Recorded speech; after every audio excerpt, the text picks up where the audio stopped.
Good afternoon, dear followers and guests. Tonight, the Arab American Center for Culture and Arts is proud to feature a new book, and the author is Brigitte Jawad-Hachem, author of Metaverse and Mortgages: A Journey to Global Mortgage Systems in the Digital World. With over 35 years of experience across the mortgage, finance, banking, and real estate industries, Ms. Jawad Hashim brings a rare blend of real world leadership and forward looking insight. Her background includes academic and professional credentials in finance, computer science, and higher education, along with a strong portfolio of industry licensing and professional certifications. She is the owner and broker of Infinity One Corp, a mortgage brokerage, and leads Premier One Group Incorporation, a real estate firm, giving her a ground level view of how housing finance actually works for families, communities, and markets. In Metaverse and Mortgages, she takes readers from traditional lending models to the fast arriving future where digital trust, AI, and emerging technologies are reshaping how people access home ownership around the world. With me presenting this episode is His Excellency Dr. Ali Ajami, the Vice President of the Arab American Center for Culture and Arts. And also joining us for discussion is Mr. Khalil Hashim and Mr. Ali Sharafuddin, who we will introduce later on. To start us off, let's hear from Brigitte the idea of the book and some excerpts from it so we can have a better idea of what's presented to us through this book.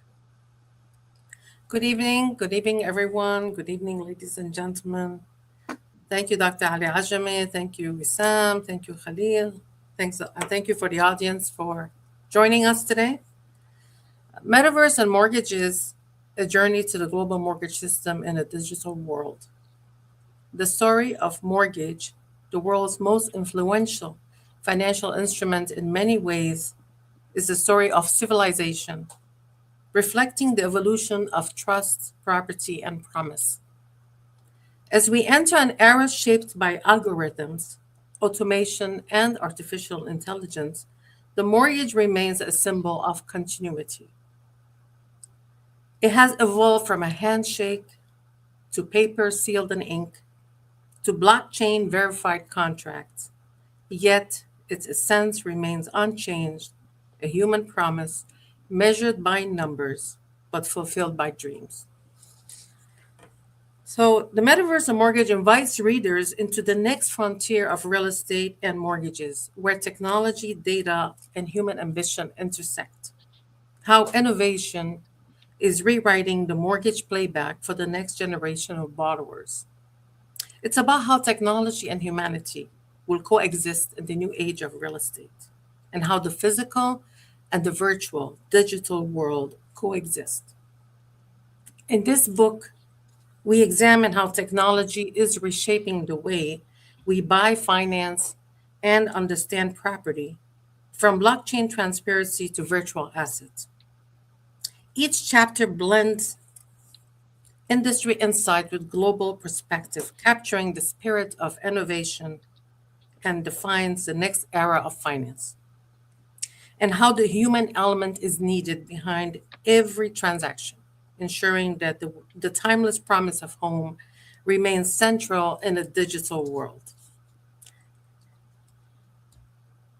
The book flows and covers basic terminology and description of key players in the industry. This is for people that don't know anything about mortgages.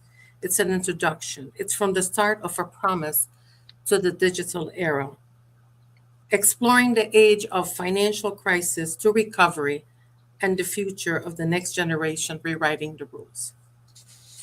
It captures different global regions and their system, its informational data for different types of mortgage products. It includes Islamic financing, products like reverse mortgages for seniors, things that a lot of people don't know, general audience, that probably just for informational purposes. It covers green and climate crisis and the effect of financing and developments. This is a book about innovation and empathy. It's a book that no matter what, we still need the human element. This is the book of Metaverse and Mortgage, and welcome to the new world of Metaverse and Mortgages. Thank you, Brigitte. And introducing Mr. Khalil Hashim, who is basically lives in the intersection of media, public affairs, and community influence. The kind of person who doesn't just follow the story, but help shape how our community understands it. He's the executive editor and publisher of YaMichigan.com and Michigan Magazine, one of the fastest growing digital businesses platforms in the community. And he's also the voice behind US Arab Radio, the local connections on WNZK 690 AM, a show with an audience spanning 13 states, reaching as far as Washington, D.C., and even into the Middle East. Beyond broadcasting and publishing, he's a real estate professional and investment advisor, currently a senior associate at POGI, bringing a sharp economic lens to local and national trends. Before all that, he built a serious foundation in journalism, serving as a government reporter for the Ann Arbor News for 10 years, then reporting for the Beaumont Enterprise in Texas, and working as a general assignment correspondent for the Tampa Bay Times, formerly as the St. Pittsburgh Times, one of America's top newspapers at that time. On top of his reporting career, he spent 2 decades as a diversity trainer, public speaker, and presenter, helping organizations communicate better, lead smarter, and navigate the real world with a little more competence and a lot more humanity.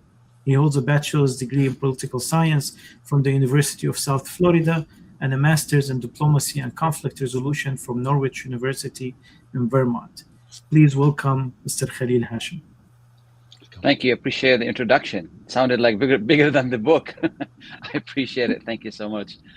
Thank you. I didn't expect that. I'm really honored to be among you, Dr. Ajami, Wissam, and the new author, Brigitte. We, as a matter of disclosure, we worked together, Brigitte and I, in Premier One Group. And I love books, and not just because I've been a journalist for a long time. It's just since I was a little boy, I love books. And then being a journalist, we take complex information and we simplify it and we provide it to people. And that's what I love about this book that Brigitte really put together so eloquently. Mortgages touches our lives. The average American buys a home and sells a home 3 times in their lives at least. And for them, this experience, for anyone, this experience is still so unique and different, and sometimes it's kind of obscure. And then what Brigitte did so simply is trying to explain something so complex in 70 or 80 pages that she did, and she gave us a history of mortgages and what do we need to know, whether we are a customer, whether we are a professional. And I've been involved in real estate for about 15 years now. I wrote about it for about 10 years at the Ann Arbor News, and I learned quite a bit when I read this book. And what I love about it is it's an easy read, and it is universal in a way that anybody can read it and enjoy it and learn from it. And I put it on the table after I was done with it, and my son, who is 19, picked it up and started reading it. And that really tells you, not only it attracts me as a professional in the field, but also attracts young people, and that's a good thing. The other thing I like to mention is that I've always, liked our community to support new books, specifically members of the community, because this is how we encourage everybody in the community to produce and write. And the more books we support, the more we support the community. Thank you, Mr. Hashim. And we're going to go to Dr. Ali to start us off with the discussion. Okay, let me say I want to welcome everybody to Metaverse and Mortgage. Here it's the virtual world collides with real world depth. In this show, we are trying to explore a simple but unsettling question. when our lives, jobs, and assets move into digital spaces? What happens to the most physical promise we ever signed, the mortgage? From virtual land to real interest rates, from avatars to actual homes. This show looks at how the future of property ownership and financial security is being quietly rewritten. Brigitte, I want to start by a simple, very simple question. Someone who doesn't know so much about mortgage, about this new virtual life, metaverse. If I would like to ask you just a simple question, I would love to understand what's the relation, what's the link between mortgage and virtuality and metaverse? How could you combine both of them together? What's the link between both of them? Interesting question, Dr. Ajami, because everything right now is virtual and digital and all of that. As you know, we are oldies, our age group. So we started with pens and paper and ink, and then the world evolved into the digital world. What it does, it just helps, makes things, hopefully, it's making things simpler. It is in some ways, and in some ways, it's not. For somebody that's starting out that doesn't know anything about mortgages, going back to your first question, and while I was interested, while I was writing the book, I dived right into it because I know the subject matter so well. And my son, who's in law school, first year law school, told me, "Mom, why don't you define what is a mortgage first for somebody that?" He kind of gave me that. I'm like, "Yeah, of course, that's a great idea." So I started doing a definition of a mortgage, which started in the mid 20th century. It was just a handshake, then a pledge, and then a promise. And then from that, it became more paper and pen, and then it became digital.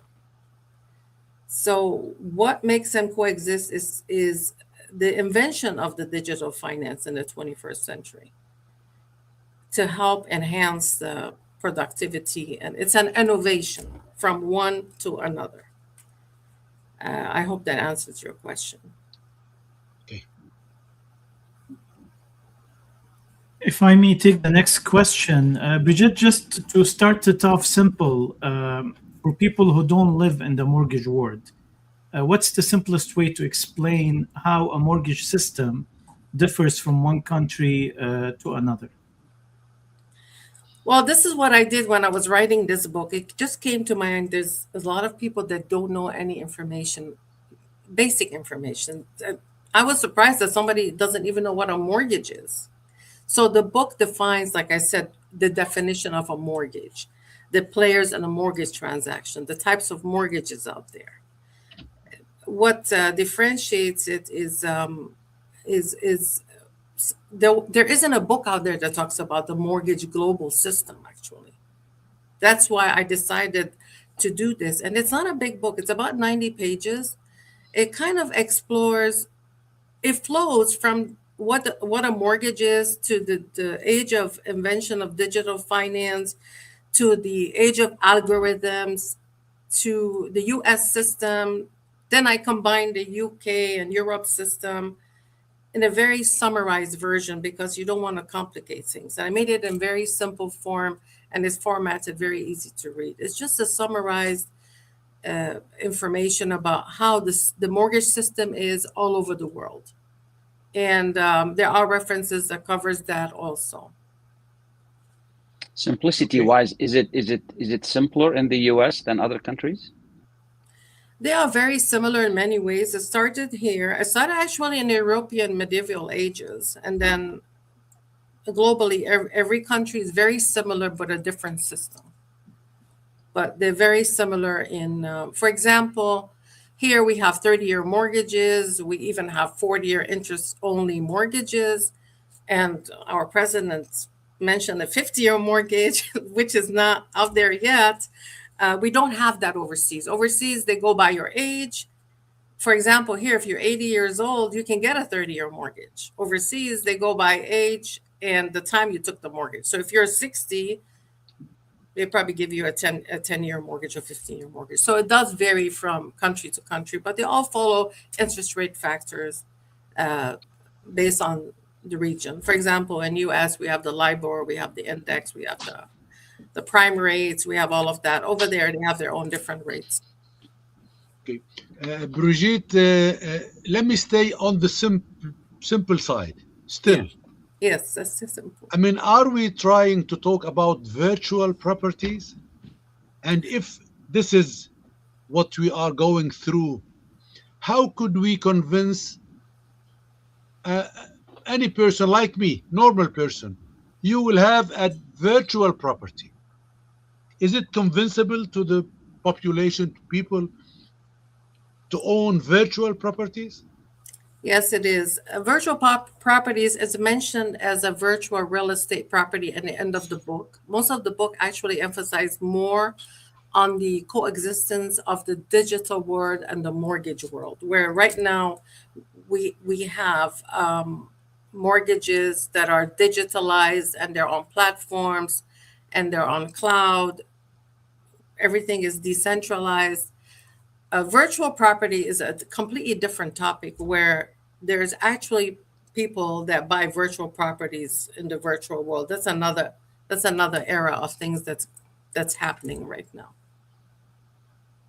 What's a virtual property? I don't understand. I mean, like you buy in something that you don't know and you don't see? Yeah, you buy something that's in a virtual world. It's just some sort like the coins, like the crypto type of Buying something unreal, buying not something existing. that has value. It's a virtual property. Something that has value. It's something like the cryptocurrency. So are That's you talking in a meta word that yes, is specific to a certain company? For yes, example, if Facebook creates its meta word, then they have virtual real estate, right? yes. Yes. So And and it's these, completely I mean, different. I'm yeah, sorry, go ahead. Dr. Ajami. The Yeah, go ahead. metaverse and mortgages. The title of metaverse and mortgages is actually metaverse as a digital world. How that's been used now in the mortgage industry and the financial world. So it's more cloud platforms, digital, something related to that. That includes the mortgage and financing world. So how Okay. they coexist together. We didn't have that before. We didn't have digital worlds before. Everything was paper and pen, pens, ledgers, filing cabinets. Now we have them in platforms and digital sense. Before an underwriter will look at a file, a banker, you send a file in, he look at it, he will determine your qualification based on what he sees on paper. Now it goes to IA or AI, I'm sorry, IA. I had a long day today. AI, and then technology will just pick out based on numbers if somebody qualifies or not. So there's no human element to it. They don't know. A banker will know how a person feels when he buys a house, their emotions. Computers and AI don't know emotions, they only know numbers. They go by that, they don't go by anything else. So at the end, the book just covers that how we coexist together between that and the financial world, and how the human element is still going to be needed no matter what, because innovation and empathy have to come together.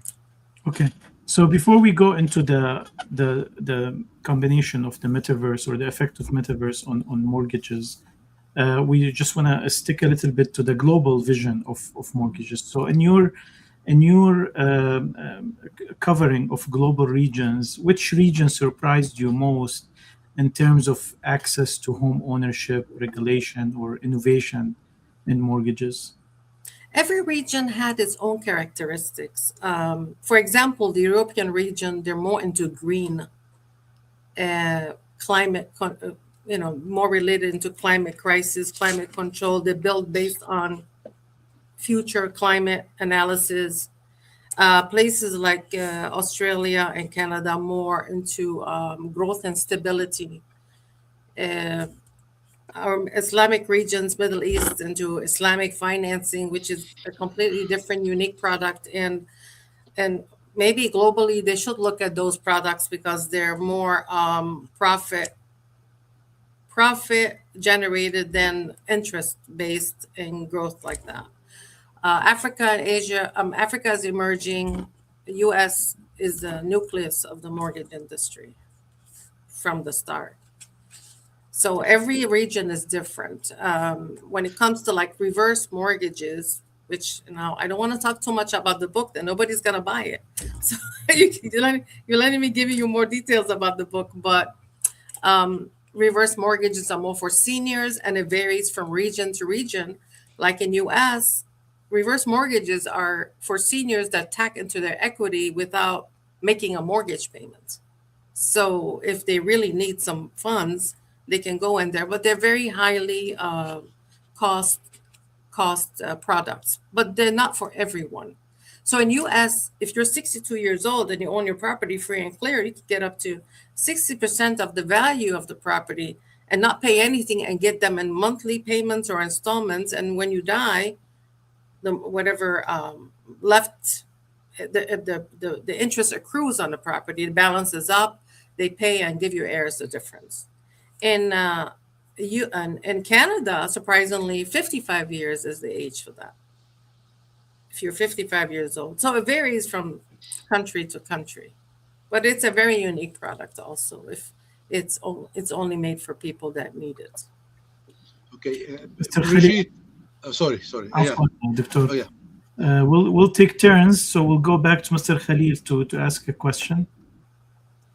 Yes, it's interesting about about the book. How successful, from your research, Islamic financing is in the U.S. and how different it is from regular financing? Like I said, Islamic financing, as you know, is follows Sharia law, and they have different products. Some of them are rent to own, some of them are partnership, shared. They have different products. How successful it is here, they have it in UK, they have it in US. Some private institutions offer it. It's a very unique product, and I think as time goes, some of the lenders are going to look into those products as how is it different than conventional? Is Islamic thing, like riba is not allowed in our Prohibited, yeah. or prohibited, and a lot of clients would prefer to go that route, but it's just profit instead of interest. That's the difference in it. Okay. It could be a product that will probably be very popular. It is growing, but it's more common in the Middle East than other regions. But there is a market for it. There's a growing market for it. So your question is how different it is? Is it from conventional mortgage? Yeah, conventional mortgage. They're very similar. I mean, instead of paying interest, what am I paying? You're paying profit. What they do, they calculate it. It's calculated in such a way where the profit is added into the difference of the loan, kind of, but not named interest, but named profit. So there's different kinds of products in that. What does the average person need to know if they want to get a loan? Important loan here in the U.S. In the U.S., yes. In the U.S., the standard basic requirements: good credit scores, 2 years employment, good assets. I mean, every product is different. Every profile is different. Every portfolio is different. So that's why we talked about automation and how a computer can analyze or qualify a client. You need the human brains to do that. Because every case is different. You can put the same information from a same client into the automated system. With a human, you're going to come with two different answers. And you know how that works, Khalil, especially with me. Yeah. So it does differ. Dr. Ali, تفضل. Yeah. Brigitte, I want to go back to the same question because it worries me a lot. Okay, what's the question? The first one about virtual property. Are virtual properties legally recognized in the real world mortgage now? Dr. Ali, virtual properties are something new, and it's something like the cryptocurrency. They're not um, legalized yet. They're in the works. We don't know what's ahead. I haven't come across any of those myself, and I don't sell those products either. So virtual properties are something that you buy that does not exist in a physical world. It's just like the cryptocurrency. They're just virtual lands. But as you mentioned, they are not yet legally recognized. As far as I know, not yet. They're in the So, works. so they are not legal. Well, I don't want to say they're not legal. They're in the works, so I'm not sure of that question exactly, to be honest with you, because you're hitting me with questions that I wasn't prepared for. Um, but the virtual properties, they are in the works. They're not legal yet, but there are companies out there that are selling virtual lands and virtual plots, and there needs to be more research done on that. I don't sell those. I don't intend to because I like to see virtual, tangible assets. So, Yeah. Okay, Brigitte, another question. I want to bring, to you the subject. I'm not sure if you have addressed it in the book or or even you personally have thought about it. That there are criticisms for the mortgage system. The mortgage system, as it is today, uh, being a servant to a very aggressive capitalistic system, it has its downfalls. Does not recognize housing as a human right.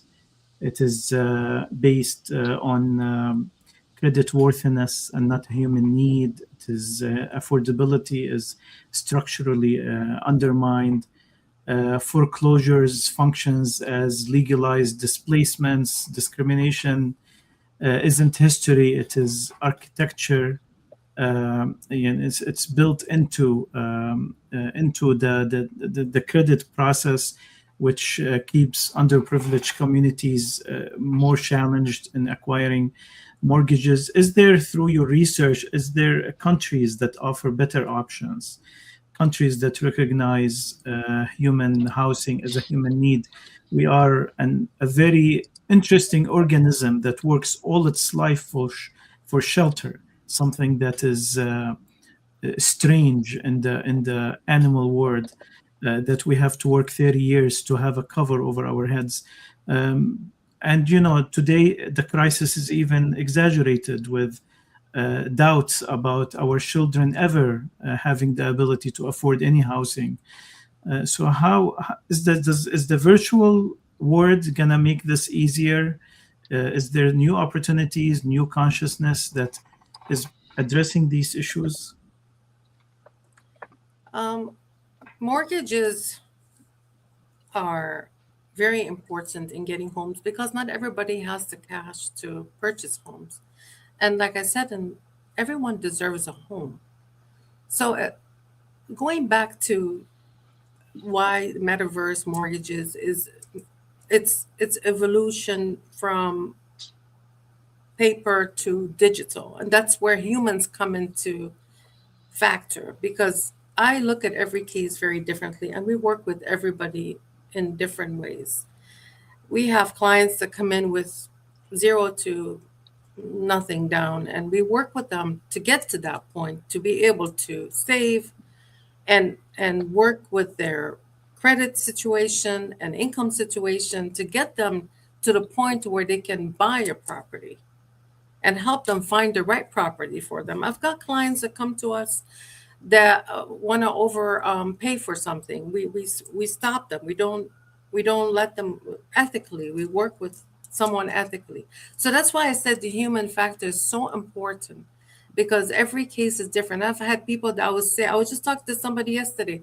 I told her, you have to wait 6 months. You can't do this. You have to save money. And I gave her advice what to do to help them get to that point. Yes, affordability is a problem. As you know, inflation is a huge factor. Uh, Demand and supply. A lot of the population is growing.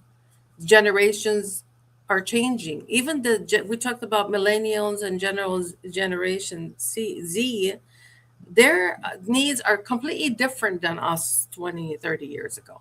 Their need is based on remote work, small space, workspace, home. So they live like in a digital virtual world. Their money is in their pockets. They don't have the cash anymore. So it's gonna vary. But like I said, the human factor is going to be the one that will help move us into the next transition of affordability and all of that. There's always going to be demand for housing. There's always going to be demand for home and food are necessities. So there are ways of I've seen properties being added to, quarters are being added for in-laws or the next generation to live together. So there's going to be a change on how things are done in reference to housing. Housing is going to be completely different.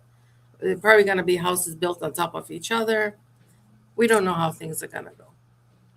Thank you. Mr. Khalil, and if you want to comment also on the question, you can go ahead. Well, I mean, it's things are evolving and evolving really fast. If we take a look at 5 years or 10 years and how we used to do real estate, or we used to do journalism, or we used to do anything, it just things they're just developing very quickly. My concern has always been, as we follow AI and everything else, who else is being priced out of the market or is not being able to really get a home? There are a lot of people who need a home that cannot get a home. These are the untouchables. And even though the market in the US keeps evolving, we had 15 years home, 15-year mortgage, 20-year mortgage. And now we have 30, we have 40. Is that correct, Brigitte? We have 40-year mortgages now. We have 40-year interest-only mortgages, and if Trump pushes it, we'll probably have 50-year mortgages also. 50-year mortgages, and the reason they do that is to make the monthly payment smaller, so more and more people can afford a home. The innovation of the American system is always tries to find a way to for people to find a home. And my concern has always been, if we rely on AI, what are we giving up? And what Brigitte said was the human element, but are we really pricing some people out of the system? And that worries me. And to go back to the virtual, because that worries me too, Dr. Azami, as well. It is legal, and it is traded like securities, and it's just a totally different world.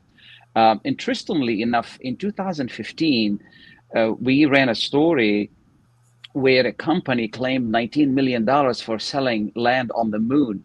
They would sell you an acre for $19.99 with no trespassing sign on it. And they would guarantee that no one would trespass on your property.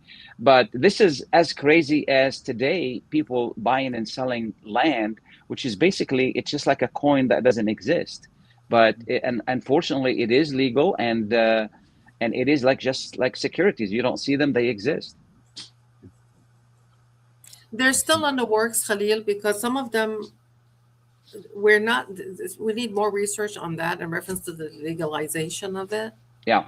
Like you said, some of them are not legal. A lot of people, just like the cryptocurrencies. Yeah. They're not regulated, but they're not regulated. They're not regulated. So, that's the right word for it. Yeah, that's the right word for it. They're not regulated. A lot of questions that I wasn't prepared for, but they do exist. So, but and that's a concern. I mean, where are we gonna go? And I mean, virtual property. I'm buying a virtual building. You can't even live in it. So I don't know how, because we're talking about mortgages here for physical world. Absolutely. Yeah. Absolutely. Dr. Ali? Yeah. Brigitte, we are in a new market. Yes. The virtual property. Do you think, let's talk about a couple of months or couple of years, do you think this emerging market might have a negative impact on the real world mortgage? I don't think so because, like I said, we need physical housing. We're talking about physical mortgages are more for physical housing. There is mortgages out there for virtual real estate, which I don't know how they're working that. That's not legalized. That's not regulated yet. They're still in the works, like the cryptocurrency. But let's stick to. It seems like you like a lot of virtual real estate, Dr. Ajami. Let's talk about mortgages. This is more about mortgages. Metaverse in this book is more about how the digital and the physical coexist together in reference to how things have become more digital and then paper and pen and ledgers and file cabinets and towers of file cabinets, and how the human element is so important to be able to get somebody into a home that they deserve. Going back to qualifying somebody and affordability, like we said, sometimes we have to put somebody on a 40-year mortgage so they can afford the house. Because instead of them paying rent, nobody lives in their house for 30 years. We've seen average 5 to 10 years, then they upgrade. Once that mortgage is sold or property is sold, the mortgage is paid off, they get their money and they move on to either upgrade or downgrade. So instead of them renting, they pay a lower payment, a little higher interest, lower payment, extended over 40 years. That makes them makes their property affordable, and they can live in a home. Like I said, everyone deserves a home at the end. Well, virtual real estate, there is a financing for virtual real estate in the metaverse world, and it is just a product that's out there for just like the stocks and the cryptocurrency and all of that. It's not actual physical, tangible property. So it will never be taxed by government, just like the ordinary real estate. We are not sure how that works. Like I said, there's still some research done on that because it's a new product out there. It's just selling something different that doesn't exist. Okay. Like Khalil said, If it somewhere- makes a profit, it will be taxed. The government will find a way to tax them. definitely. Trust me. Trust me. All right, Brigitte, on another topic, Trump recently is banning large investors from buying homes. As you know, that large investors, corporations buying Yes. family house has been a reason for the increase in housing prices. Do you support that move? What's your opinion about it? Private investors and large investors have been purchasing properties, which is eliminating the supply for the normal homeowner that wants to buy a home. So I support that because that will give us a little bit more supply for an average person that's looking for a property than somebody making profit of a large amount of properties and not allowing a normal person to own a home. Yes, Mr. Khalil? Well, that was kind of surprise to me from a developer who became a president, and then he ended up, making that decision. I think it's a good move to help, but that's not enough. We need a lot more than that to really provide affordable homes to people. We need to develop more homes. I mean, right now, building homes is very costly. Zoning is a nightmare. And then, working with local governments and contractors is very difficult. So, and the reason we don't have enough homes on the market all of these years is that from 2008 to 2016, we did not build any new homes. Let me just put it in perspective, if I may. The average American buy and sell homes 3 times in their lives. First, they buy a starter home. And then when their family is big, they sell the starter home, buy a bigger home. And then once the children are gone, on their own, then they go ahead and sell the big home, buy a smaller home. So they're buying 3 times in their lives, they're buying homes. To do that, you have to have the stock there for you to really, perform that kind of balance. And from 2008, because of the crisis we had till 2016, in America, we did not build any new homes. And then once we started building homes, we got hit by COVID, and it made the building process really difficult because of the prices. You know, the 2x4 went from $125 to $9. You know, and so it's going to take us from now till 2036 if we continue building to catch up or provide new homes in the market. So it's going to need, I mean, what the president did is a good start, but it's not really enough. We need a lot more projects out there. We need a lot more initiatives to provide, you know, homes for people who really need them. Right now, the startup home is 250 and up. A lot of people cannot afford that, you know. So we need different programs to allow people to achieve the American dream, which is by, you know, owning your own home. Well, in addition to that, he's trying to push for lower rates also. This is another major factor that we're faced with. It's because we had refinances and rates at 2 and 3% 3-4 years ago. People that have mortgages at that rate are not going to sell and buy something at 6 or 7%. So everybody's holding on to their property. That's why he was talking about portable mortgages, if you heard about portable mortgages. Portable mortgages is using your existing mortgage financing and buying another home with it, which is very, very difficult logistically. And that's going to need a lot of logistics to move properties and title work and all of that. So I don't know. They're definitely, him stopping bigger corporations buying properties is the first good step. But that's not enough, like Khalil said. We're going to need much more than that, lower rates. And so there's more purchases and sales that will happen. And then there isn't that many properties out there. And like I said, population is growing and people are growing outwards and going to different areas. They're not able to afford a home. Brigitte, on the process of the book a little bit, we want to come back to the process of writing the book. Yes. Where did you get the inspiration from? How did the idea of writing a book usually? I haven't really seen any mortgage broker around me that actually has presented a book about their profession. I mean, I'm sure there are, but I haven't really seen. I feel it's a new trend of Arab American professionals writing from their profession's point of view. How did this idea, how was it born? So let me give you a little background. I was born and raised in Freetown, Sierra Leone, West Africa. I'm Lebanese.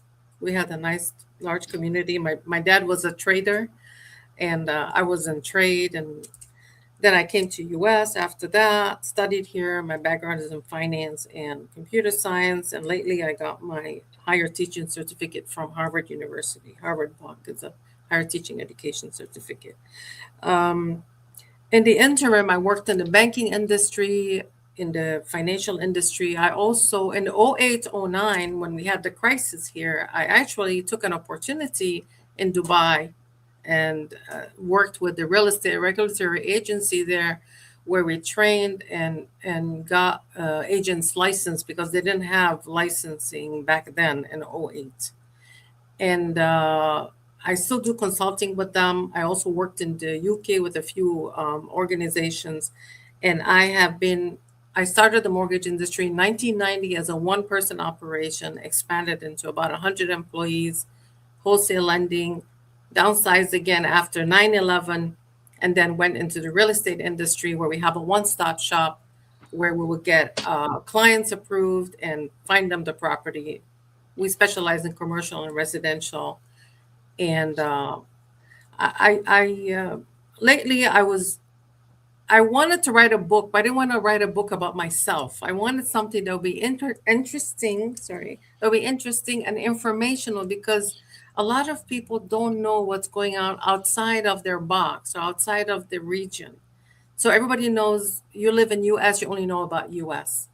I figured the best thing to do is to go in and talk about how we started with just paper and pen. At the time, we didn't have cell phones. We didn't have internet. We only had the fax. We'll have FedEx going with 20 packages back and forth every single day.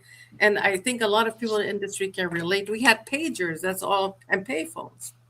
We didn't have the internet and all of that. So I figured I'll start with that. That's how the book starts, is how we started with that and how a technology came into how we're living in a virtual world of digital finance, and how the digital finance is actually making decisions on our behalf where the human brains and factor is not involved in analyzing a file.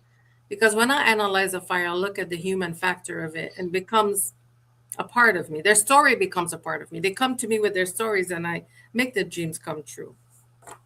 And then I figured a lot of people don't know about Islamic financing, about reverse mortgages. And the book flows. If you read it, it flows from one chapter to the other. And it covers, and it goes and covers the global market where people would know how things are done over there. Like, and I summarized the regions. So it's not long to read.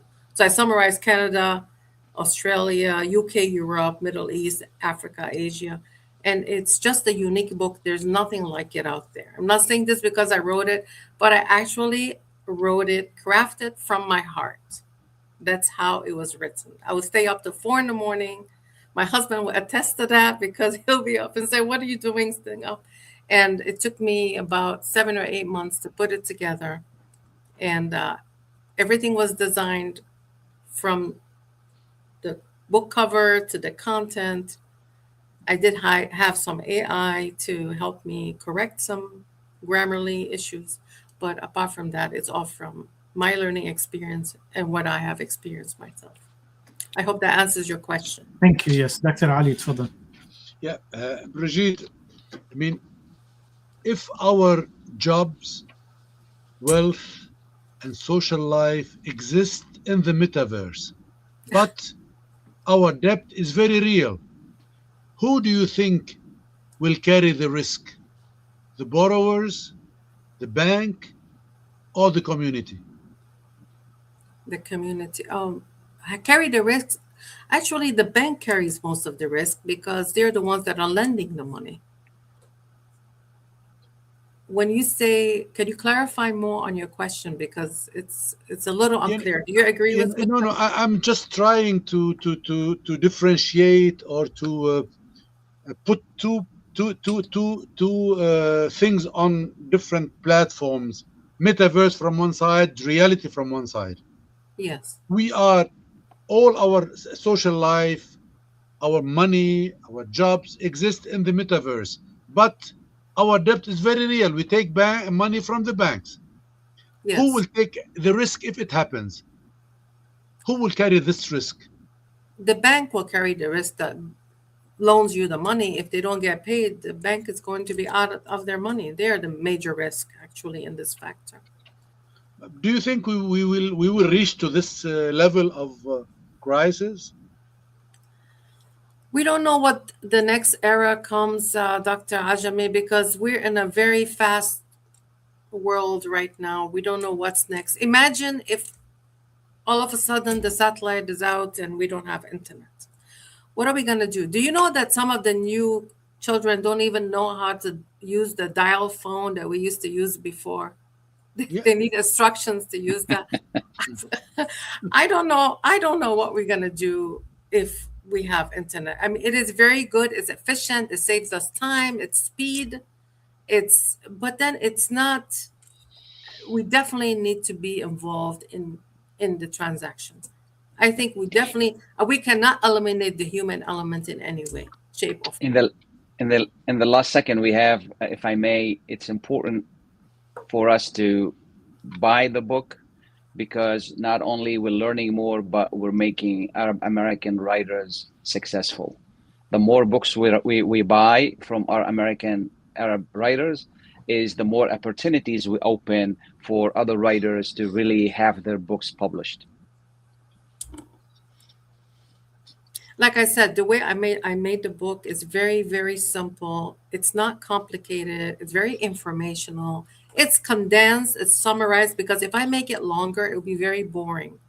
So it just covers basics, and then it flows into different information in different regions, and it covers Islamic financing and reverse mortgages, which they are very unique products that will benefit either the one that's looking for Islamic financing or the seniors that need to have a pride of like their pride at least to stay in their homes and be able to afford not to move and be able to support themselves without moving out of their homes. So it's a product that's very unique to just certain kind of people that need a product like that. So, like I said, this is all informational. I brought in digital because it's a futuristic thinking. The next generation, they will be rewriting the rules.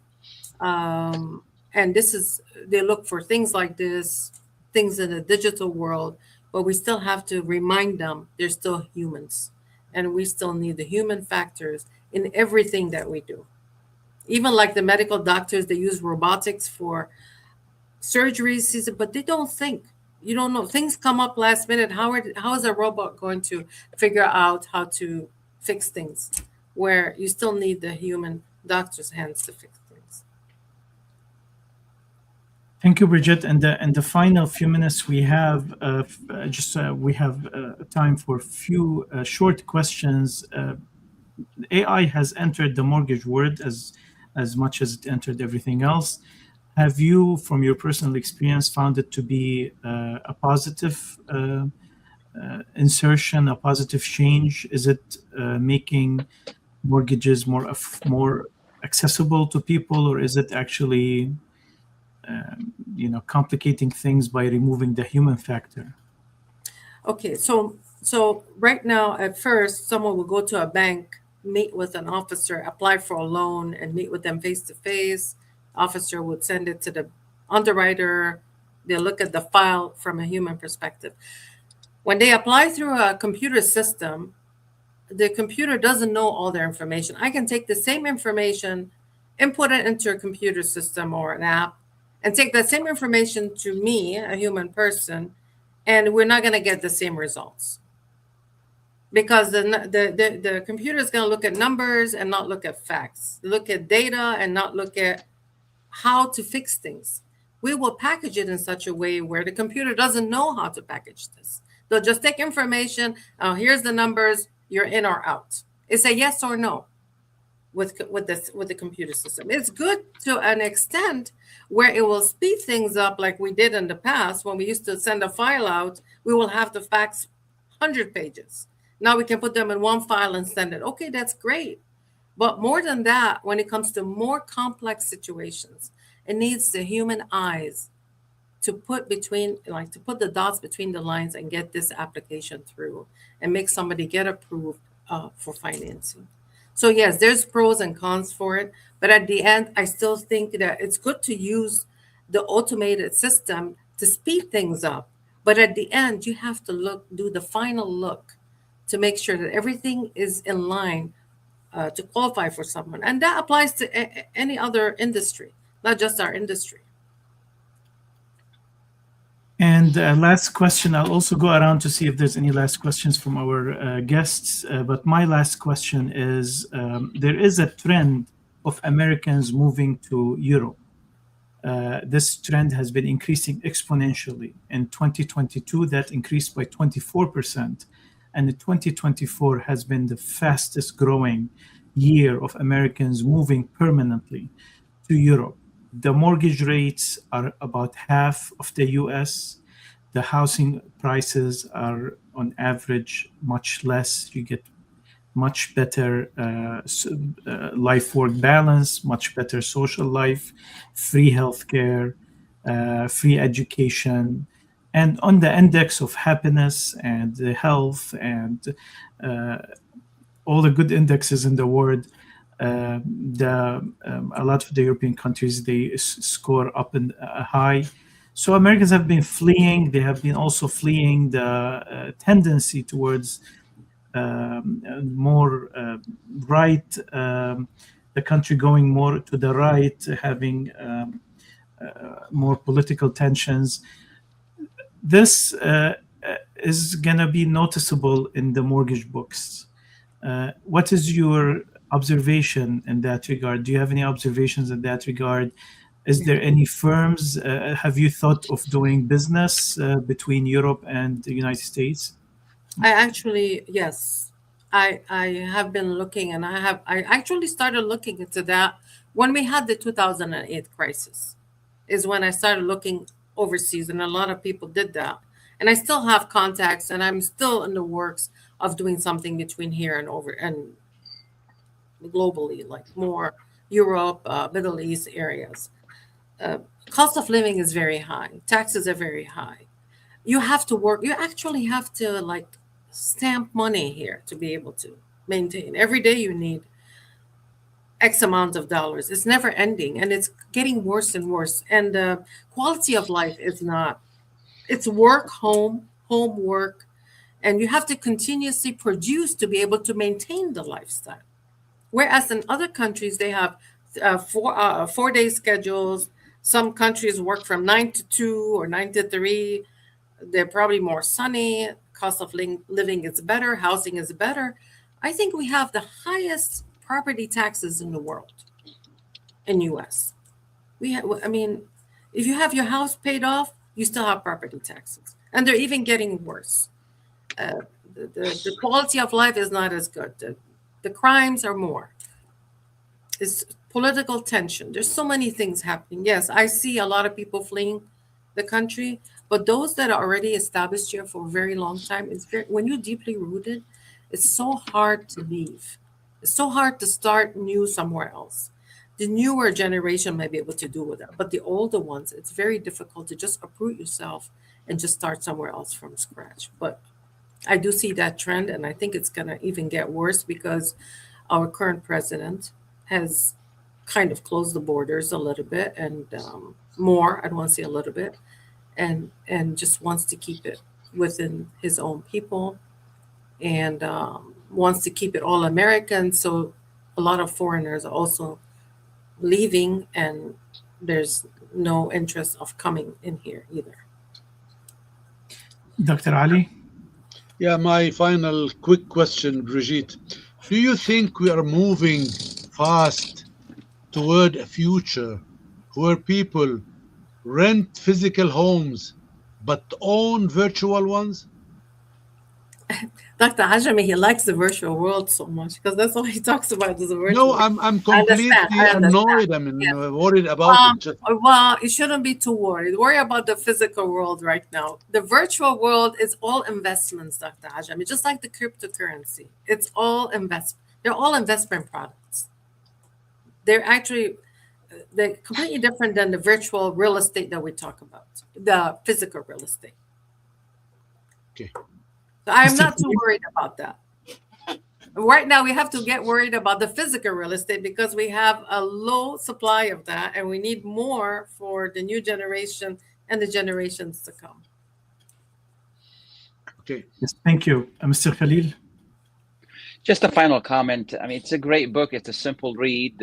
Even if you're not interested in mortgages, just read it. Reading is the most wonderful thing we ever have. The best gift we ever have. So it keeps me alive, and I love reading. So I highly recommend it. Thank you. Thank you, Brigitte. Good luck to you in this book and in any future endeavors in writing. And thank you for all those who have watched this episode. Follow us on the Arab American Center for Culture and Arts for upcoming programs. Thank you, Mr. Khalil, again. Thank you, Dr. Ali Thank you. Hajim. It's an honor. This Thank you. episode, Thank you, everyone. Thank Brigitte. you for the viewers that are watching, and have a great evening. Have a great evening and free Palestine. Yeah. Good night.